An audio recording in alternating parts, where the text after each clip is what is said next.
niilismo ao horror, quando a morte de Deus se tornou história. Se no século XIX a razão tomou o trono da revelação, no século XX ela precisou provar que sabia governar. Na sessão anterior vimos o que parecia ser a vitória definitiva da autonomia humana. O iluminismo havia institucionalizado a razão. A Revolução Francesa havia batizado o laicismo com sangue. Nietzsche havia feito o diagnóstico final. Deus estava morto. Mas Nietzsche não escreveu um epitáfio, ele escreveu um aviso. O que acontece com uma civilização quando ela remove o fundamento transcendente que sustentava sua moral, sua ordem e sua esperança? O que acontece quando a verdade deixa de ser algo recebido e passa a ser algo construído? O século XX foi o laboratório dessa experiência. A morte de Deus deixou de ser um aforismo filosófico e se tornou um fato histórico. As metanarrativas que sustentavam o Ocidente, progresso, civilização cristã, racionalidade iluminista, foram submetidas à prova mais brutal possível: a guerra industrializada, o totalitarismo e a manipulação ideológica em escala inédita. Nós não estávamos mais no terreno das ideias, nós estávamos no terreno do trauma. Esta sessão é o ponto de inflexão. Aqui, o secularismo deixa de ser teoria e se torna catástrofe.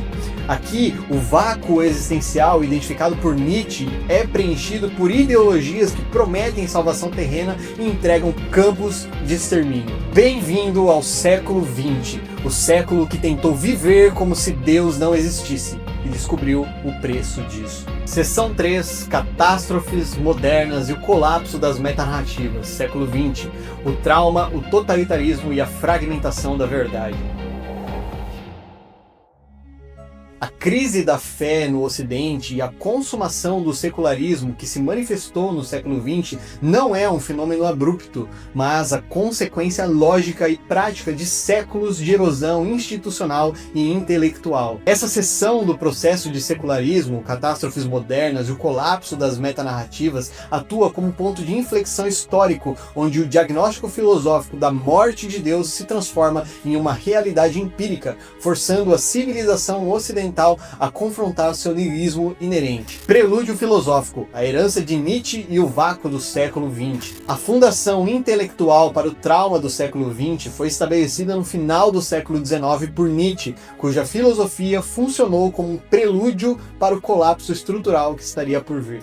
Diagnóstico profético da morte de Deus. O aforismo de Nietzsche sobre a morte de Deus não representou um lamento teológico, mas a constatação filosófica de um secularismo já consumado pela primazia da razão, o iluminismo, e pela violência política radicalizada na Revolução Francesa.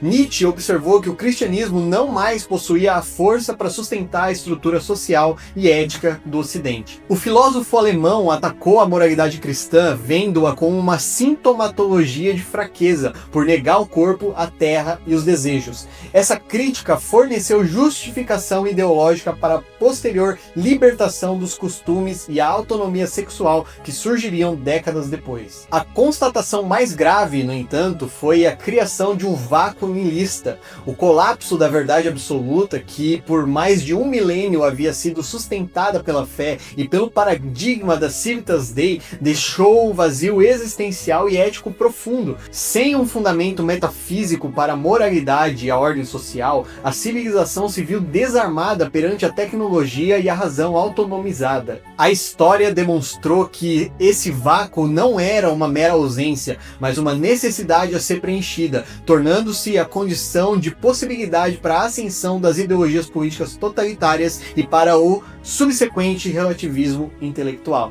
Choque de realidade, guerras mundiais e a falência moral. O diagnóstico niilista de Nietzsche foi dolorosamente validado pelas guerras mundiais, que atuaram como o choque empírico que expôs a falência moral da civilização ocidental, minando irreparavelmente a credibilidade da metanarrativa cristã de progresso, atrocidade em escala industrial e a crise da teleologia cristã. As grandes guerras mundiais, especialmente o conflito de 1914 a 1918, expuseram uma falência moral inédita da civilização ocidental autoproclamada cristã.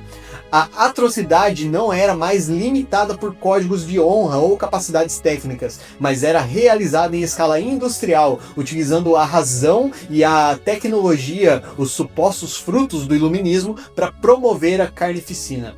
A Primeira Guerra Mundial, em particular, representou um enorme lapso de insensatez para intelectuais como Bertrand Russell, marcando a reestruturação da concepção de tempo que se baseava nos ideais iluministas de progresso contínuo e no eurocentrismo. O trauma das batalhas na frente ocidental, com perdas humanas catastróficas em locais como Somme e Verdun, invalidou qualquer ideia de que a Europa, civilizada e estruturada pelo cristianismo, estava em uma ascensão moral inevitável. O público questionou como uma civilização que se via sob a égide do evangelho poderia se engajar em tamanha destruição fratricida, enfraquecendo drasticamente a metanarrativa cristã como fundamento da ordem social. A conclusão histórica que se impôs é que o niilismo de Nietzsche não era apenas uma filosofia, mas uma realidade histórica verificada. A carnificina industrial demonstrou que, na ausência de uma restrição ética transcendente, nem a razão pura, nem a natureza humana eram suficientes para impedir a autodestruição em massa. A falha da metanarrativa cristã foi, portanto, existencial e política, e não meramente teórica. A resposta teológica de ajustamento, a demitização de Rudolf Bultmann. A crise da fé, gerada pelo trauma das guerras, forçou os teólogos a buscarem urgentemente a relevância do evangelho para uma cultura profundamente cética e traumatizada. Rudolf Bultmann, um dos mais influentes teólogos do século XX, propôs a demitização. Seu objetivo era reinterpretar o evangelho em termos não míticos, removendo elementos sobrenaturais para que a mensagem cristã pudesse ser aceitável à ciência e à mente moderna. Bultmann questionou o valor histórico dos evangelhos, embora defendesse a inegável existência histórica de Jesus como fundador do movimento. Embora esse esforço visasse a purificação teológica, ele representou na prática uma resposta de acomodação. O esforço de Bultmann exemplifica a intensa pressão da cultura secular para diluir a transcendência. Ao tentar salvar o evangelho do ceticismo secular, a teologia de Bultmann correu o risco de internalizar esse mesmo ceticismo, perdendo a dimensão outra da fé. A demitização pode ser vista como a primeira grande manifestação de uma autossecularização teológica pós-trauma, uma tentativa de adaptar a fé aos termos do mundo, que mais tarde influenciaria o catolicismo no seu próprio processo de adjornamento pós-Vaticano II. A religião secular do poder, messianismo político e totalitarismo. O vácuo ético e existencial deixado pela morte de Deus e pela falência moral das guerras não permaneceu vazio. Ele foi preenchido de forma brutal por ideologias anticristãs, que transformaram a esfera política em um novo campo de batalha sagrado. O messianismo secular e a promessa de salvação terrena. Ideologias como o comunismo e outras tiranias do século XX eram explicitamente anticristãs. Elas buscavam a erradicação da religião, substituindo-a por um sistema de salvação secular e totalitário. Essas ideologias seculares absorveram a necessidade humana por um absoluto e por uma utopia, canalizando a esperança religiosa para o plano histórico imediato. Essa estrutura de pensamento utópica tem uma genealogia rastreável. O totalitarismo absorveu a promessa milenarista de uma utopia terrestre que, embora secularizada, derivava da teologia de Joaquim de Fiore, do século XII, que a gente viu lá no primeiro capítulo dessa série. O joaquinismo prometia a vindoura era do Espírito Santo, de pura espiritualidade e liberdade, que ocorreria aqui na Terra. Essa promessa de libertação total e utopia iminente fortaleceu o modelo que as ideologias modernas adotaram e secularizaram, deslegitimando a necessidade de mediação eclesiástica e transformando a esperança em um sistema político coercitivo. A modernidade, portanto, não extinguiu o desejo pelo sagrado, mas o recanalizou para ídolos políticos, criando formas de idolatria que exigiam sacrifício absoluto em nome de um futuro imanente. O totalitarismo como religião política. Pensadores como Eric Voegelin e Jacob Leib Talmon analisaram o fenômeno do totalitarismo como uma religião política ou uma religião secular moderna, como uma fé apaixonada. Voegelin identificou nesses regimes surtos de imanetismo, que consistem na tentativa de forçar a realização da esperança escatológica, que seria a salvação transcendente, dentro da esfera política e histórica. O totalitarismo buscou ocupar a mesma função e competir pelo mesmo espaço que a fé tradicional na sociedade. Nesse contexto, o terror totalitário não tinha como objetivo principal apenas combater a oposição, mas sim funcionar como instrumento coercitivo para acelerar o movimento inexorável da história naturalizada, moldando a realidade à luz da ideologia totalitária. A força e a mentira tornaram-se ferramentas de dominação total. As tiranias do século XX demonstraram de forma inequívoca que a ausência de Deus e de uma ética transcendente não resulta em liberdade, como prometia o otimismo secular. Pelo contrário, resulta em novas formas de tirania desprovidas da ética transcendente. O horror do século XX é, em última análise, o fracasso prático e ético do humanismo secular em sua versão totalizante. O esgotamento pós-totalitário, relativismo, pensamento frágil e pós-verdade. A falência do projeto secular em suas formas totalitárias levou ao esgotamento intelectual e à rejeição de qualquer sistema que reivindicasse a verdade universal ou totalidade. Essa reação se manifestou no relativismo e na pós-verdade, que são resultado direto do colapso da autoridade absoluta. A crise da metanarrativa e o abandono da totalidade. O colapso da autoridade objetiva e a falência das ideologias totalitárias resultaram na crise da metanarrativa, conceito central da filosofia pós-moderna, notavelmente articulado por Lyotard, em 1979. A pós-modernidade se caracteriza pela rejeição de interpretações teóricas de aplicação universal, vista como um despertar do pesadelo da modernidade com sua razão manipuladora e seu fetiche da totalidade. Essa revolta contra os modelos canônicos e dogmáticos levou ao ceticismo generalizado contra qualquer forma de pensamento forte, que é definido como o conjunto orgânico de certezas, de fato e de princípio. O pensamento frágil, Pensiero debole, de Gianni Vattimo. O desenvolvimento mais significativo na filosofia pós-moderna italiana foi o Pensiero debole, pensamento frágil, cujo expoente principal é Gianni Vattimo. Vattimo defende que o abandono da fundação metafísica e a relativização de toda perspectiva filosófica são necessários. Para ele, a verdade é vista como uma abertura interminável de interpretações do real, sem qualquer adesão a verdades descobertas ou reveladas que obriguem o indivíduo a se conformar a elas. Vattimo buscou integrar o cristianismo a essa visão, argumentando que a fé é inerentemente relativista, pois é fé no outro e não no conteúdo de uma proposição. Ele utiliza o conceito teológico de kenosis, o esvaziamento ou abaixamento de Deus, de Filipenses 2,7, como o princípio central do cristianismo. Segundo Vattimo, o processo de secularização é um fluxo kenótico, um enfraquecimento de Deus que dissolve as estruturas fortes, metafísicas e dogmáticas do pensamento. Nessa perspectiva, a imitação de Deus implica seguir o princípio do enfraquecimento, o que ele identifica como a caritas, caridade, amor. A caritas se torna o critério hermenêutico e o filtro teórico para interpretar a herança ocidental, cujo objetivo é reduzir a violência, dissolvendo estruturas fortes por meio da interpretação e do questionamento.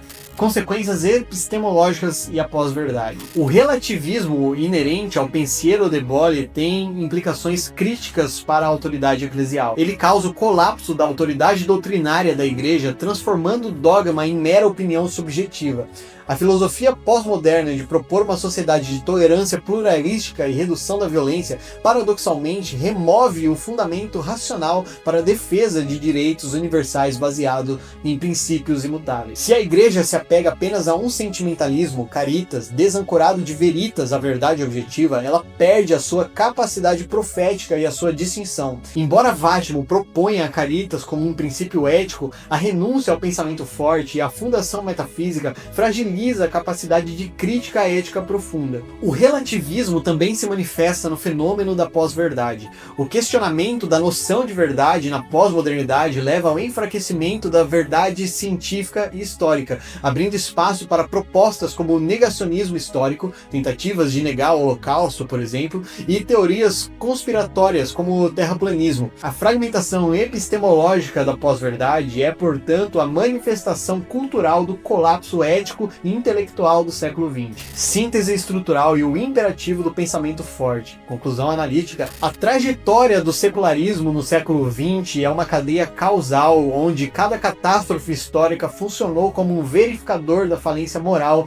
e um motor para o próximo estágio da desestruturação da verdade. A análise detalhada dessa seção revela uma progressão lógica de 4 etapas no colapso das metanarrativas, iniciando com o diagnóstico nihilista e culminando na dissolução da verdade objetiva. Essa progressão demonstra que o medo da totalidade, nascido do terror totalitário, levou a uma reação de fragmentação que, ao renunciar à fundação metafísica, perde a capacidade de estabelecer princípios universais de defesa contra a irracionalidade, o negacionismo ou a coerção, o próximo ídolo político. O desafio do pensiero debole e a necessidade da veritas. O pensiero debole representa o desafio conceitual mais agudo para a Igreja, pois transforma a diferença doutrinária em uma questão de mera opinião. O dogma é reduzido a sentimentalismo. O dilema me parece claro. Se a caritas, que é o amor, a caridade, é o único critério desancorado da veritas, a verdade, a fé se dissolve na cultura secular. A tese central é que a fragilidade do pensamento pós-moderno, embora promovida em nome da tolerância,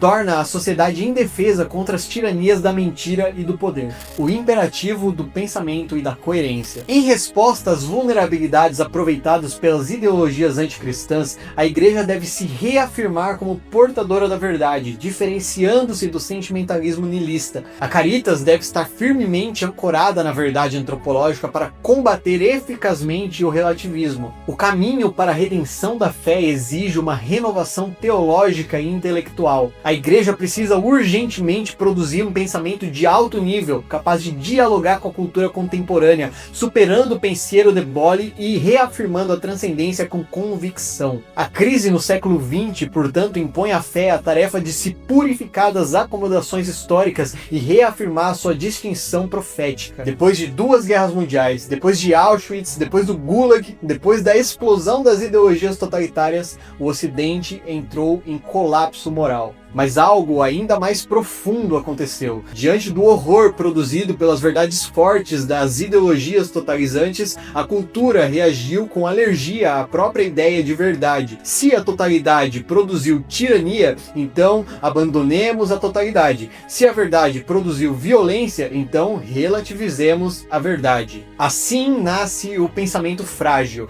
Assim nasce a desconfiança contra qualquer metanarrativa. Assim nasce a cultura da pós-verdade.